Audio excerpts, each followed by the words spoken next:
Sabe, a história que a gente conhece, ela meio que para por 3 dias. Entre a morte de Cristo na cruz e a manhã da ressurreição, existe um silêncio profundo, quase ensurdecedor. Mas a grande questão é, o que é que estava acontecendo quando o mundo visível simplesmente parou? A teologia sugere que o evento mais decisivo pode ter ocorrido justamente onde ninguém conseguia enxergar. É esse confronto invisível que a gente vai explorar agora. E essa é a pergunta central.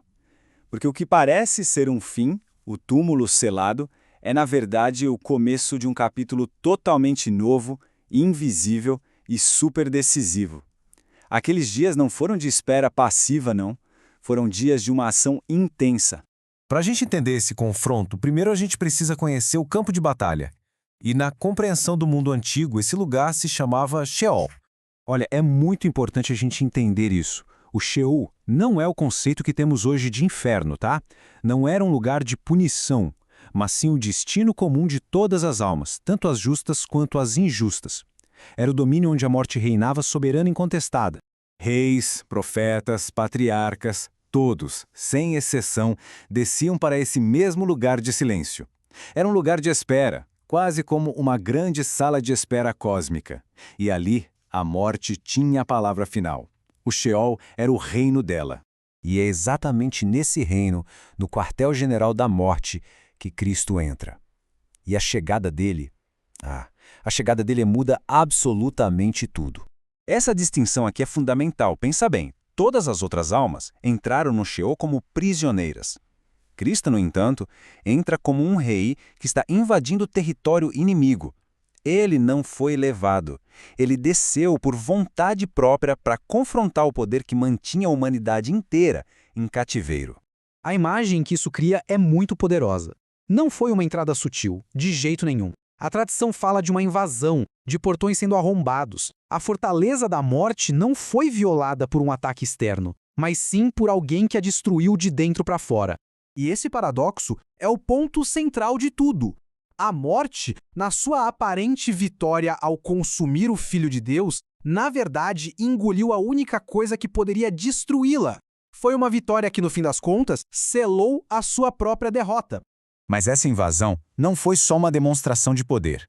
Ela tinha um propósito muito claro: proclamar a vitória e libertar os que estavam cativos. O Novo Testamento nos dá alguns vislumbres desse evento. Textos de Pedro e de Paulo sugerem que Cristo fez uma proclamação no reino dos mortos. E atenção, não era uma segunda chance de salvação, mas sim um anúncio de que o preço do pecado tinha sido pago. O poder da morte, que era baseado nesse pecado, estava legalmente quebrado.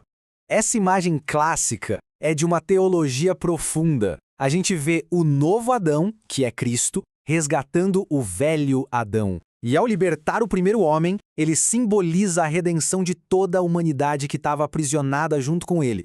E agora, vamos para as consequências. O impacto desse confronto invisível não foi pequeno. Foi uma reversão completa da ordem de poder do universo. Esse quadro aqui resume tudo. Antes da cruz, o pecado, a morte e o Sheol formavam uma aliança que mantinha a humanidade cativa. Depois do confronto, essa aliança foi despedaçada. O pecado foi pago, a morte foi ferida de morte e o Sheol perdeu completamente a sua autoridade como prisão final. E é aqui que mora o grande paradoxo.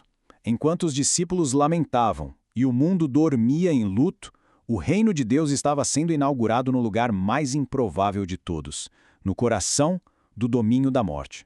Olhando em perspectiva, a descida ao Sheol é o clímax de toda a história bíblica. Começa com a morte lá no Éden, é lembrada nos sacrifícios do templo, recebe o cordeiro na cruz e finalmente é confrontada e derrotada dentro do seu próprio território. A redenção, então, alcança todas as dimensões da existência. Isso tudo nos deixa com uma pergunta inevitável. Se a vitória foi conquistada lá no reino invisível, como é que ela se manifesta aqui, no mundo visível? Bom, o túmulo vazio vai ser a resposta. A prova pública de uma guerra secreta que, na verdade, já tinha sido vencida.